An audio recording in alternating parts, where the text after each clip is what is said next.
First blog, তো খুব একটু নার্ভাস আছে, বাট যাই হোক অনেকটা কথা বলছি। তো এই ব্লগে আপনারা দেখবেন যে আমরা মেডিকেল স্টুডেন্টরা কীভাবে ছোটো মোটো সেভিংস করে পাশেই একটা খোলা আকাশ বলে রিসর্ট, সেখানে আমাদের প্রথম পয়লা বৈশাখ এনজয় করতে যাচ্ছি। তো আমি খুব একটু নার্ভাস আছি, যাই হোক। তো এটা বলতে গেলে খোলা আকাশ হলদিয়া একটা এক্সিস্ট করে বা আছে। তো সেখানে যেতে হলে আপনাদেরকে আগে তো উপরে আসতে হবে।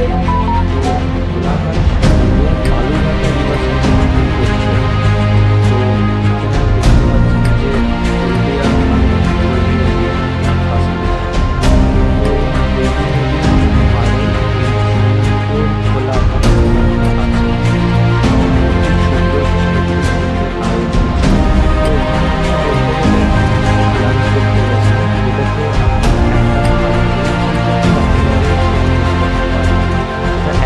সেটা একটা সেরে জিএসটি করলে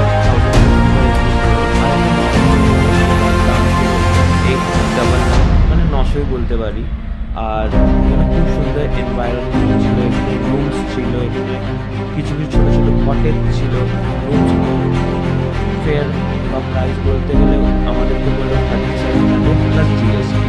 তো আপনারা যখন আসবেন প্লিজ আপনারা কন্ট্যাক্ট করে আসবেন।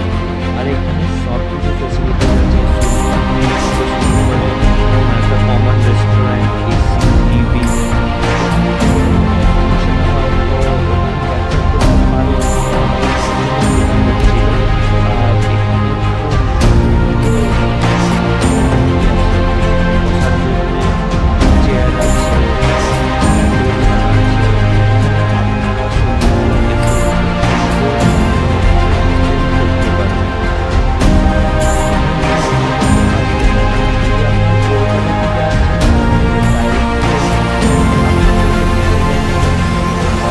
ধরে তারপরে এখানে আসতে হবে। আর যদি আপনারা খড়গপুর বা মেদিনীপুর থেকে হয়ে আসেন, তাহলে সকাল 9টার সময় আসানসোল হলদিয়া থাকে, আপনারা সেখানে সুন্দরভাবে চলে আসতে পারবেন।